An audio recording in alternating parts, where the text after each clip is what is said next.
the heart of the Middle East, an assassin slips through a crowd, looking for an opening to strike. Amid boiling religious tensions, two dictators plot each other's downfall.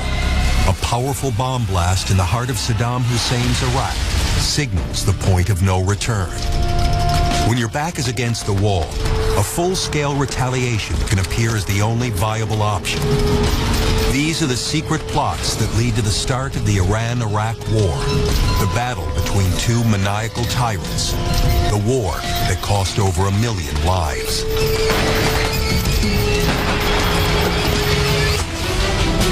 These are the events that shape our world.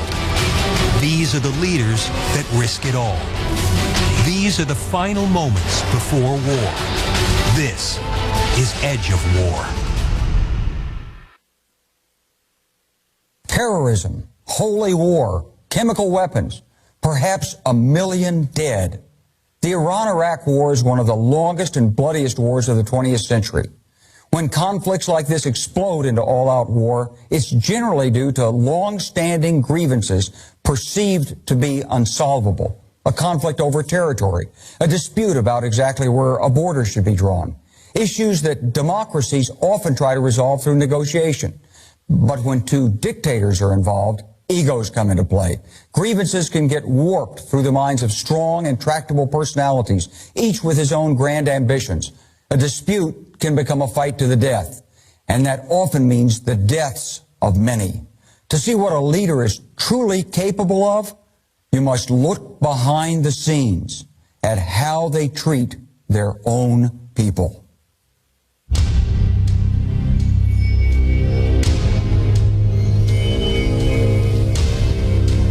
In the summer of 1979, Saddam Hussein welcomes government officials and top members of his ruling Ba'ath Party to a conference in Baghdad, Iraq.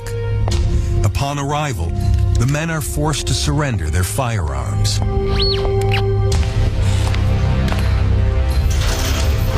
Exits are sealed, and a video camera is turned on.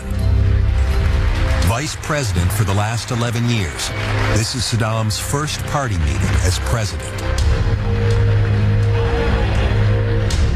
Saddam Hussein was a man who was able to garner all this power. He was like a street thug, a mafioso, who projected to the entire world an aura of strength. With his audience now trapped, Saddam shocks them by announcing that he has uncovered a widespread plot against him and his rule. On stage appears a man who looked like he'd been through the ringer. The atmosphere feels staged, choreographed. He says to Saddam, "I'm here to read off a list of traitors."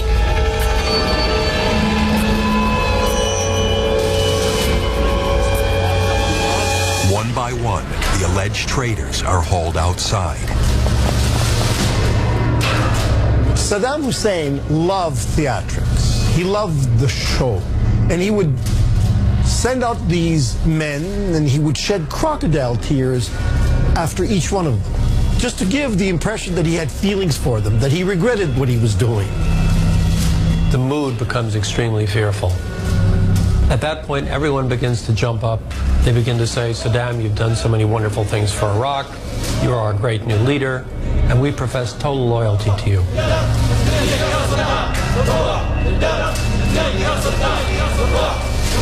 To test and strengthen that loyalty, Saddam decides to seal it in blood, demanding the remaining officials help carry out the sentence.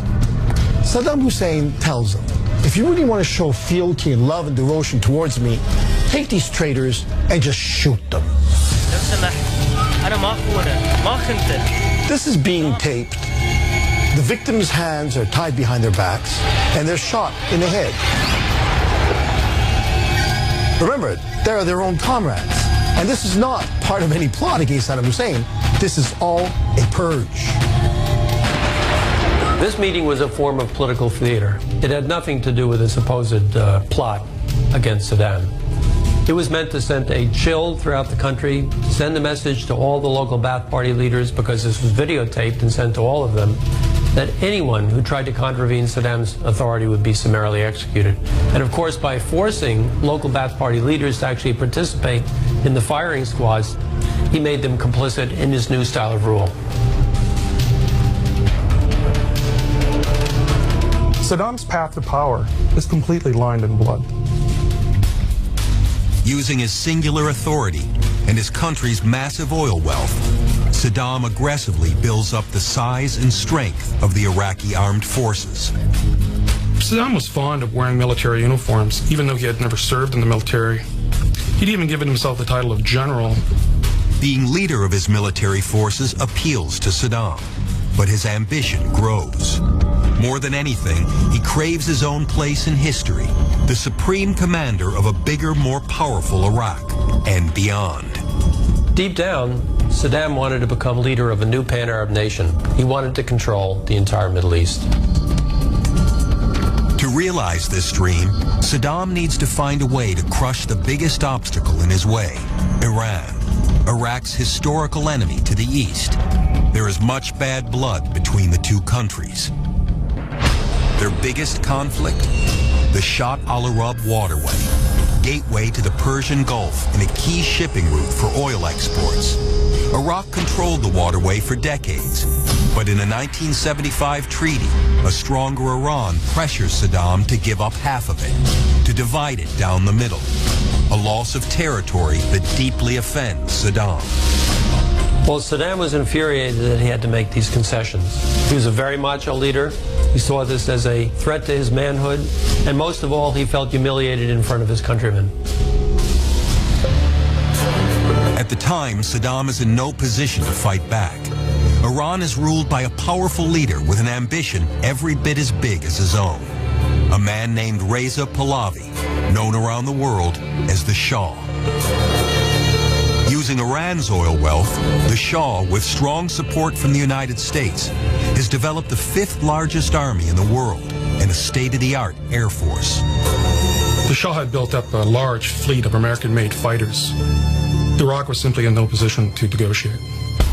Saddam bides his time, waiting for a moment of weakness. In the late 1970s, cracks appear in the Shah's once powerful regime. His reformist agenda creates unrest, and his people take to the streets. Protesters demand democracy, and Islamic religious leaders denounce the Western-style modernization the Shah brings to Iran. Back in Iraq, an Iranian cleric living in exile under Saddam's protection becomes a lightning rod for the opposition against the Shah. His name is Ayatollah Ruhollah Khomeini. Khomeini was a profoundly religious man. He lived an almost ascetic life. He opposed the Shah's plans for modernization as something that is a Western design to undermine Islam. Khomeini records his inflammatory thoughts on audio cassettes and has them smuggled into Iran. Now, these little cassettes would run. Ayatollah Khomeini would talk about God and the place of Iran in the world. The Shah represented Western culture and values. Khomeini rejected it. It was an affront to his deeply religious principles. While the Shah embraced such things as movie theaters, casinos, discotheques, for Khomeini this was abominable. This was completely unacceptable. The Shah was the very antithesis of all that Khomeini stood for. He called the Shah a boy. He called him a lackey of Zionism, of Israel, of the United States. Angered, the Shah demands Saddam Hussein silence the elderly cleric. This creates a dilemma for Saddam. An enemy of his enemy should be his friend. But Saddam has well-founded fears. Khomeini could stir up religious fervor against his own regime. Saddam makes a fateful decision, expelling Khomeini from his sanctuary in Iraq. Khomeini was a man who never forgot those who had crossed him. He bore grudges all his life and made sure anybody who had done anything wrong to him would pay a heavy price. And he certainly felt Saddam had done him wrong. Exiled from the region, Khomeini's influence back in Iran only grows stronger. Ayatollah Khomeini's appeal was more to the masses, the working classes, the peasants, and it was on primarily religious grounds. And for that reason alone, it was far greater than the appeal of the Shah. In early 1979, the Shah is forced to flee Iran, enabling Khomeini to return to his homeland, where he's greeted by millions. Khomeini sweeps away what's left of the Shah's government, and despite promising democracy, he declares a strict Islamic republic. He became an absolutist leader, and very soon in the constitution they developed, they gave him more power than the Shah ever had. In Iraq, Saddam Hussein hopes the fall of the Shah plays into his hands and helps him realize his territorial dreams. He quickly learns he's traded one enemy for another, this one more hostile than the last. One of the first things that Khomeini does when he comes to power is to denounce Saddam Hussein. He calls him a cutthroat, a brigand, a criminal, and it was the beginning of a war of words between them. There was great animosity between these two men. Saddam Hussein was secular and Sunni, whereas the Ayatollah Khomeini was a Shia and was a very deeply religious man. These were two men with very big egos and very different political visions for the Middle East. Saddam wanted to create a pan-Arab nation that would be under his control. Khomeini wanted to create a pan-Islamic state that would be under his and Iran's control. Eventually, there was bound to be a collision. Whether revolutions are democratic, communist, or in the case of Iran, Islamic, they're often based on an ideology or worldview, one that the revolutionaries believe in and would be happy to see spread beyond their own borders. The expansionist outlook of these ideologies can raise tensions between nations, and the old alliance between the United States and the Shah of Iran, now dissolved, no longer restrains territorial ambitions. The Ayatollah's new hegemonic aims begin with the historic enemy next door, led by Saddam Hussein.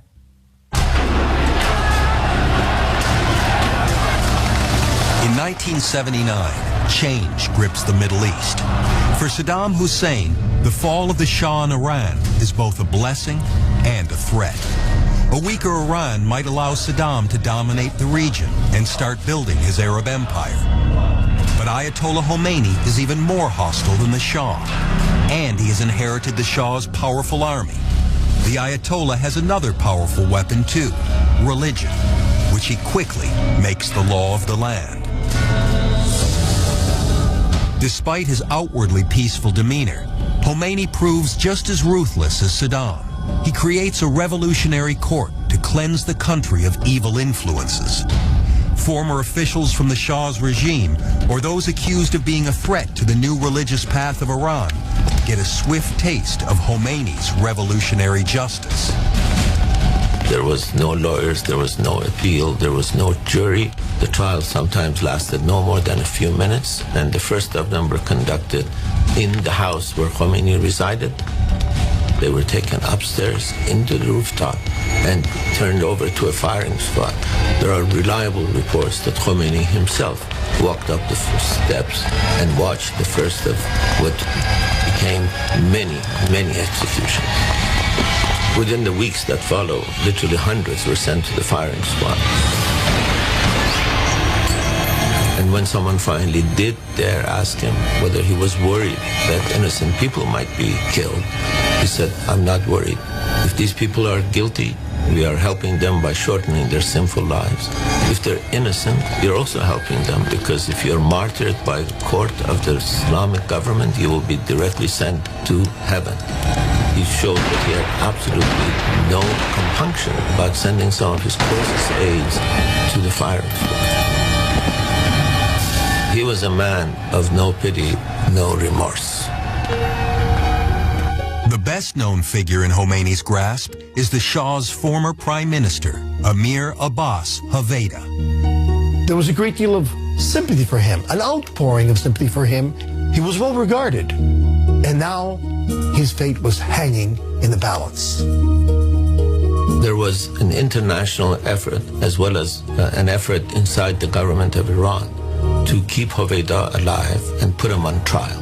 Khomeini promised to abide by their wishes and then double-cross them.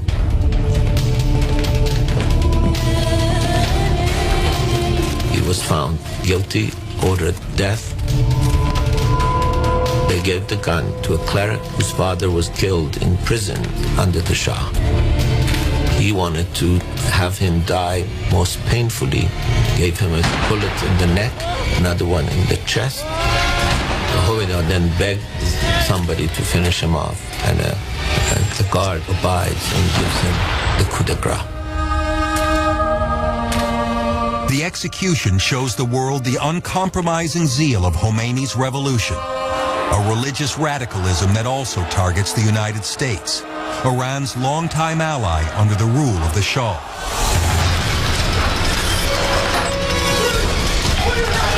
In November of 1979, Iranian students overrun the American embassy in Tehran, taking 52 embassy staffers hostage. The captured Americans are bound and blindfolded. For their release, Iran demands the United States send the Shah, receiving medical attention in the U.S., back to face Khomeini's revolutionary courts. The United States refuses. The hostage crisis shocks the American public and President Jimmy Carter. With neither side willing to give in, it drives a deep wedge between the two countries.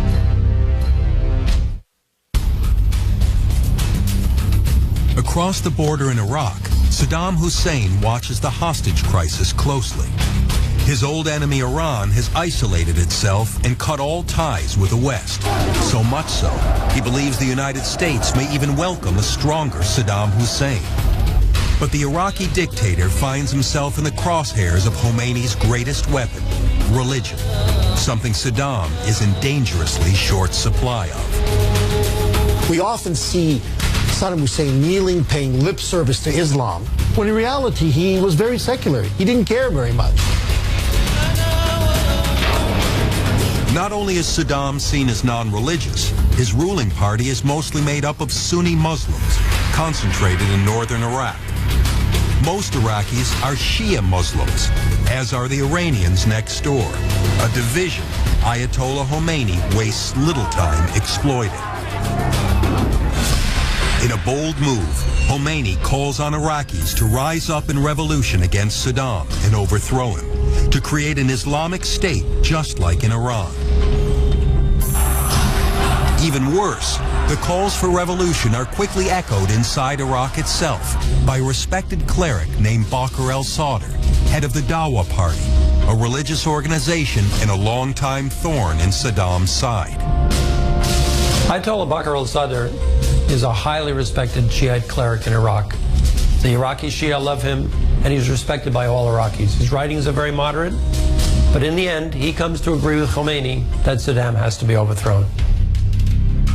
Attacking head-on, al-Sadr and his Dawa party brazenly issue a religious fatwa against Saddam and his ruling Ba'athist party. The fatwa, the decree or edict, was calling upon the destruction of the Saddam regime. Saddam knows all too well if Khomeini's revolution spreads to his own country, he could easily go the way of the Shah. آية الله خميني أصدر فتوى تدميرنا ونحن لدينا كل القوة لتدمير جيشه. لازم نستأصل المشكلة من جذورها وندمرهم. It called upon the people to rise against Saddam, calling Saddam a cutthroat, a brigand, a tyrant, a torturer, and of course Saddam Hussein, worried now, scared that hundreds of thousands, maybe millions of people would suddenly rise up against him.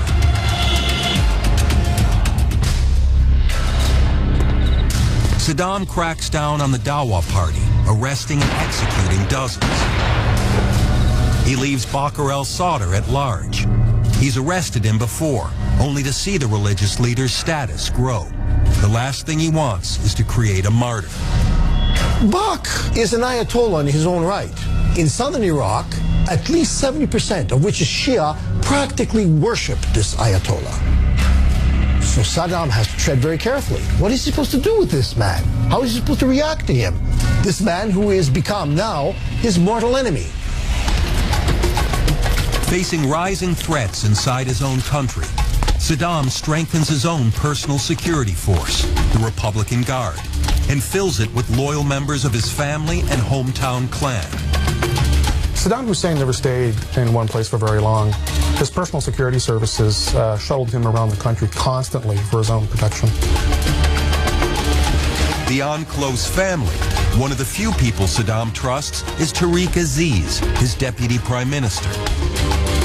Tariq Aziz is deputy leader of the country. He became Saddam Hussein's right-hand man, a man who was, incidentally, very well respected in the West. Being an Iraqi government official is very dangerous. If Saddam thinks that you could potentially threaten his rule, he'll have you immediately executed. On the other hand, many of these Ba'athist Party officials have to worry about being attacked by the Dawa Party, inspired by the Iranian Revolution. Officials were being gunned down in the streets. Bombs were set off in marketplaces. Not only is Saddam's dream of retaking the disputed waterway and building a bigger Arab empire at risk, his own grip on power is at stake, a danger stoked by the radical Ayatollah next door and his allies inside Iraq. In early 1980, the Middle East is a tinderbox waiting for a spark. American hostages await their fate. Assassins and secret plots on both sides of the border could make the conflict explode. Conflicts between nations can brew for years, with heated accusations and threats flying back and forth. But there comes a tipping point that turns a war of words into something much more dangerous, the possibility of real war. A key event that sets everything in motion, a point of no return. With their backs against the wall, dictators generally see the path to outright war as their last best option, a possible solution to both internal and external problems. And sometimes those problems are one and the same.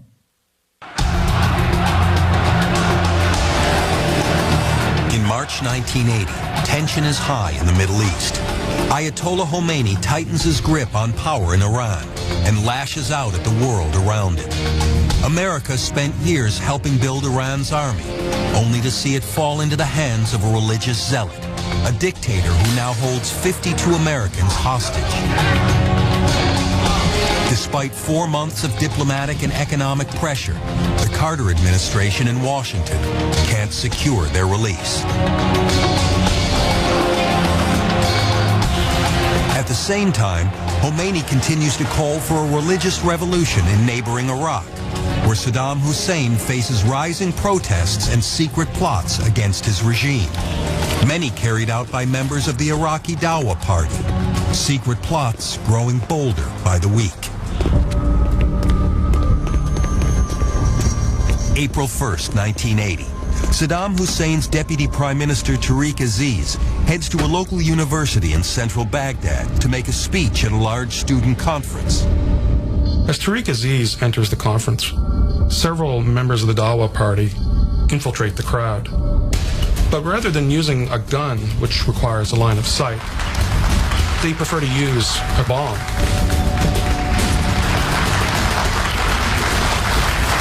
Aziz enters, greeted by cheers. Then, an explosion. Several students lie dead. Aziz is wounded, but survives. For Saddam, it is the first direct attack at the very heart of his regime. An attack he blames not only on the Dawa Party, but on Ayatollah Khomeini himself. The attempted assassination of Tariq Aziz really hit Saddam hard. Not because he was a personal friend or because Saddam had cared about his deputy prime minister, but because it was so close to him. He thought if this could happen to his closest associate, it could also happen to him. Something had to be done about the Dawa Party. He passed legislation that not only outlawing the party, but that every member, as well as associate, was to be essentially liquidated. Well, in effect, Saddam was issuing his own fatwa. Hundreds of Dawa members are rounded up to meet a grisly end.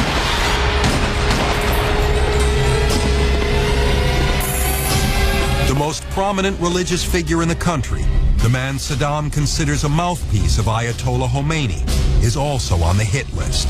Reluctant to create a martyr, Saddam has spared Bashar al-Assad in the past, but now the man must be silenced once and for all.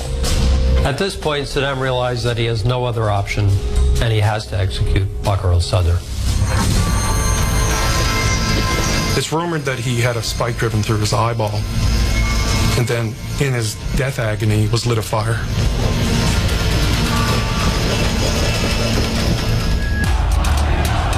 The news of Ayatollah Bak's execution in Iraq became devastating news throughout the Islamic world. Khomeini in Iran didn't waver a single instant to denounce this treacherous act on the part of Saddam Hussein. In fact, he vowed that vengeance would be wrought on the Iraqi leader. For Saddam, there's no turning back.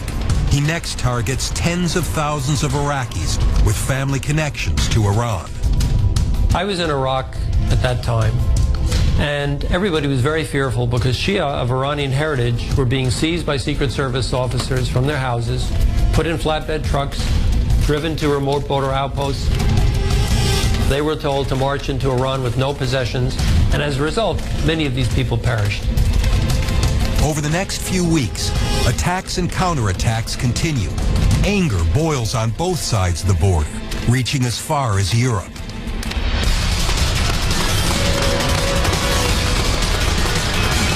June 4th, 1980, two men enter the Iraqi embassy in Rome.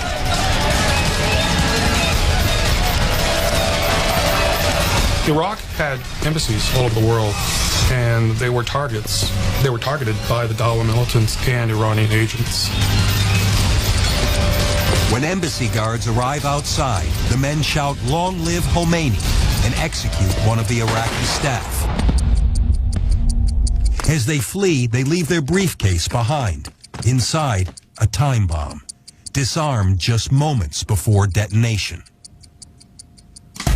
For Saddam Hussein, the ongoing attacks and the assassination attempt on his own deputy prime minister opens the door for an even bolder, more aggressive military gamble, a move that might save his regime and help realize his dreams.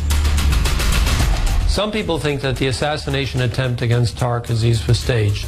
Saddam always had these ideas to become the great leader of the Arab world.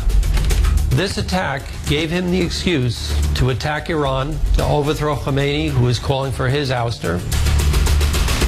سيد الرئيس، جميع الفرق متخذة مواقع لبدء هذا الهجوم. فقط نريد الإشارة لبدء هذا الهجوم. But most importantly, to ultimately become the person who controls the entire Persian Gulf region. Saddam's growing army now numbers 200,000 men and 12 mechanized divisions. He has 2,700 tanks and nearly 200 Soviet MiGs. The morale of the army at the time was very high. They were well paid, they had excellent equipment, and in those special units such as the Republican Guards, where they were comprised of tribal elements, the cohesion was very strong. Even so, attacking Iran could be devastating. Ayatollah Khomeini controls what remains of the Shah's powerful army, 150,000 soldiers strong. And the Iranian Air Force boasts American F-4 Phantoms and state-of-the-art F-14 Tomcats, built up over the years with help from the U.S. It is this powerful threat from the air that worries Saddam more than anything. Little does he know, the very Air Force he fears is developing its own secret plot. At a base inside Iran, officers gather and plan a military operation, a lightning strike that could change everything, and their numbers are growing. In both countries, potential enemies are everywhere. Multiple battle plans are often drawn up when a nation is preparing an invasion of another country, even though they're unsure of an exact timetable for action.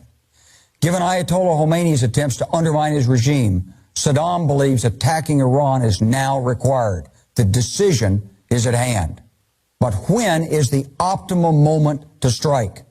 A military action needs to seize on one of two things, the element of surprise or a moment of weakness. Saddam Hussein wants both. By July of 1980, tensions between Iran and Iraq are at an all-time high. With attacks on embassies and revolutionary unrest in both countries, escalation reaches the border, with daily skirmishes on both sides. Locked in a fight for survival, Saddam Hussein launches a propaganda campaign, solidifying his cult of personality, his image as a great historical leader in peacetime and war. Cult of personality is to portray a man who is larger than life. In Saddam Hussein's case, it was to show him in billboards as an omnipotent, godlike figure. Always larger than life, always showing his greatness. Something that the Iraqi people could be proud of and identify with. Behind closed doors, his war plans solidify.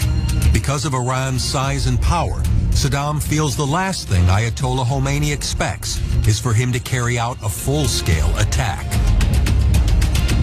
The heart of that attack will be the Shatt al-Arab waterway, which Saddam lost half of in the 1975 treaty he begrudgingly signed. To build his Arab empire, Saddam craves the oil-rich province of Khuzestan, historically part of Iraq. Unlike the rest of Iran, Khuzestan's population is mostly Arab. The people living in Khuzestan are not pure-blooded Iranians. They're actually Iranians of Arab origin. This is not lost on the Arab world in one way, shape, or form. Saddam Hussein, if he's going to invade this country and truncate it, he's going to appeal to the emotions of these ethnic Arabs and rename Khuzestan Arabistan. Not only would it allow him to come closer to his vision of becoming leader of the Arab world, but it would also enable him to enjoy the great reserves of oil, thus bankrupting Iran. But Saddam faces a huge problem: Iran's powerful air force. An air force with its own secret agenda. Led by loyalists to the exiled Shah, it is planning a surprise attack on a target much closer to home. In July 1980, at the Nojay Air Force Base in Iran, officers upset with Ayatollah Khomeini's harsh religious rule plot to take power themselves. Their plan? Seize the Nojay Air Base, then launch direct strikes on the capital city of Tehran and Khomeini's personal residence. Once they kill Khomeini, they'll seize power, putting an end to the Islamic Revolution. The group is sworn to secrecy, but as their numbers grow, word leaks out. In the middle of the night, the day before the planned attack, news of the treason reaches two members of Khomeini's inner circle. The two excitedly go to Khomeini and wake him up and say, we have learned of a planned coup. It's going to happen tomorrow. They're going to bomb Tehran and a few other places. Khomeini very calmly says, we still have some time. Let's get them before they get us. Forces loyal to Khomeini and his revolution quickly move in on Nojay Air Base. They arrest virtually the entire officer class at this airbase and put them under intense interrogation, torturing them and getting from them all the information of anybody who had anything to do with the plan. To ensure he crushes all disloyalty, Khomeini orders the execution of over 100 high-ranking officers and throws several hundred more behind bars. Virtually the entire officer class who could fly any kind of plane was now either imprisoned or had already been executed. Many of them had nothing to do with the plans, as it turned out. Khomeini treated the Iranian military like an occupier. He didn't dismantle it, he simply decapitated it.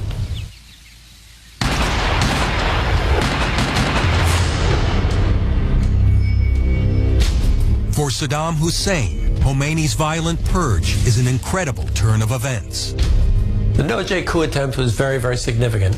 Khomeini executes or imprisons virtually the entire Iranian Air Force. From Saddam Hussein's perspective, back in neighboring Iraq, this clearly plays into his hands. Without Iranian air cover, it's going to be much easier for the Iraqi army to invade Iran. On September 17, 1980, Saddam appears on Iraqi TV announcing his justifications for war.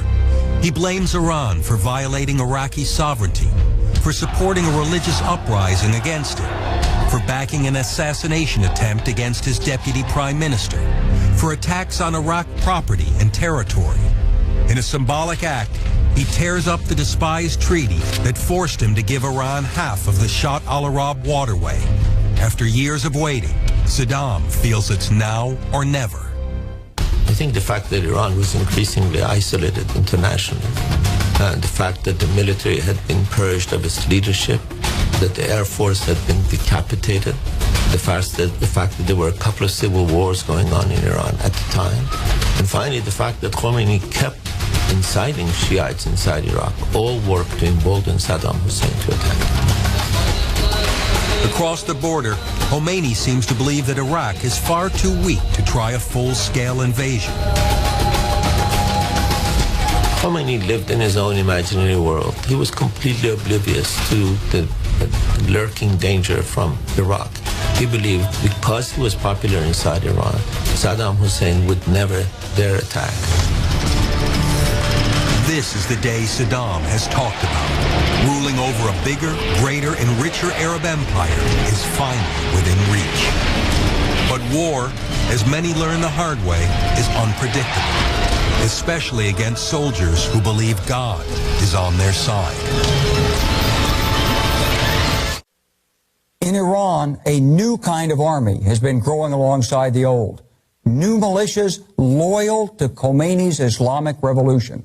Unlike the regular army inherited from the Shah, this is an army made up of those willing to fight, not just war, but holy war.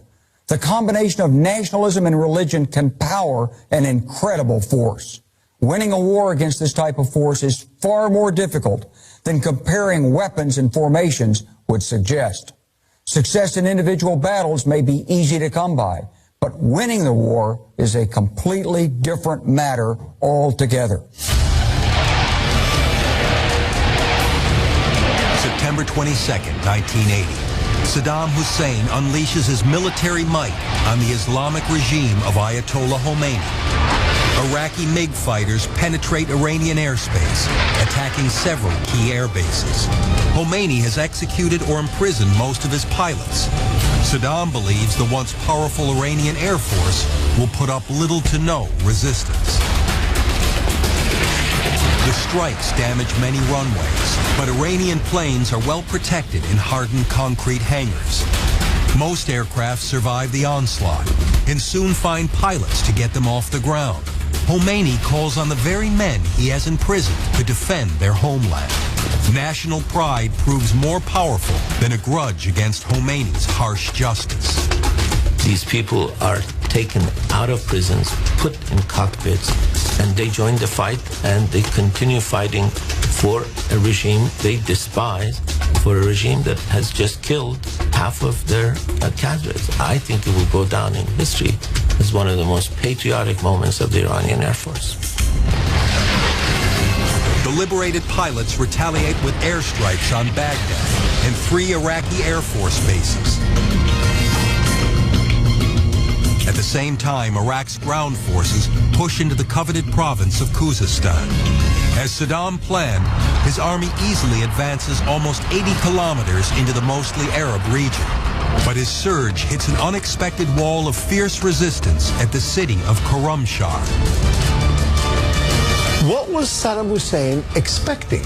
He expected these Iranians of Khuzestan, Arabistan, to rise up against the Ayatollah and support him, Saddam Hussein. But they didn't do that. They fought him off. And there were many reasons why they didn't do that. They were Shia as opposed to Sunni. They were Persians as opposed to Arabs. The battle was deadly, murderous, house-to-house combat, street battles, close combat. They called it the City of Blood. On November 10th, 1980, Khorramshahr falls to Iraq. But by winter, Saddam's initial offensive has stalled, without delivering the decisive knockout blow he had hoped for. Saddam's troops face more reinforcements. many religiously motivated and inspired by Khomeini's revolution, a new Iranian militia known as the Besieged. The besieged were recruited in the towns and villages across Iran. They were a new kind of zealot religious soldier that might eventually be used to open up the front against Saddam. I think Saddam Hussein grossly underestimated the Iranian people's willingness to fight for the country. He also grossly underestimated the willingness of Khomeini to send thousands, if not hundreds of thousands, to danger and in order to save his regime.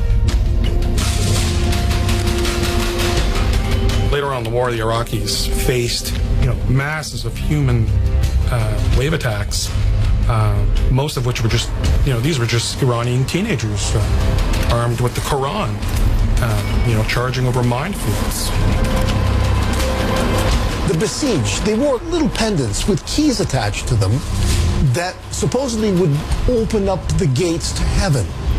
And these youngsters, the besieged who wore them, would run across these minefields, blowing themselves up like martyrs, and sacrifice themselves. Saddam's desire to bring down Ayatollah Khomeini and building his own Arab empire fades. All that is left is a bitter and seemingly endless war along the border, with casualties growing on both sides. As I traveled throughout Baghdad and in rural areas as well, I was struck by how many buildings had a large black banner indicating a member of the family had been martyred, had been killed. And Iraqis began to express to me their concern. Is this war going to ever end? And they asked themselves, where is Saddam taking us?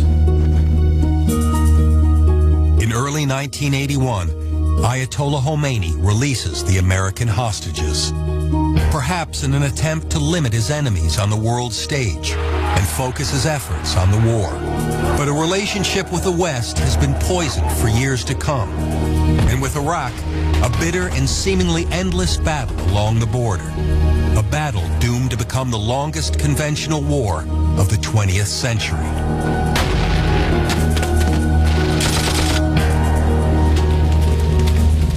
As the war dragged on and the deaths piled up in a personal battle between two ruthless dictators, Henry Kissinger would say, it's a shame both sides can't lose.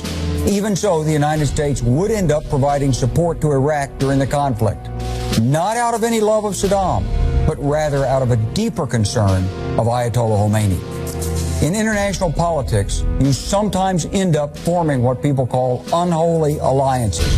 Alliances with those who don't exactly share your values or aims, but can help you realize a greater goal, to aid the lesser of two evils. One must calculate that the end result justifies some level of engagement. In this case, both Iran and Iraq would lose the war, but it wasn't Khomeini or Saddam paying the price. The estimated 1 million lives lost on both sides, pawns in the hands of egomaniacal leaders, are the true victims. And whatever support the United States provided has raised decades of questions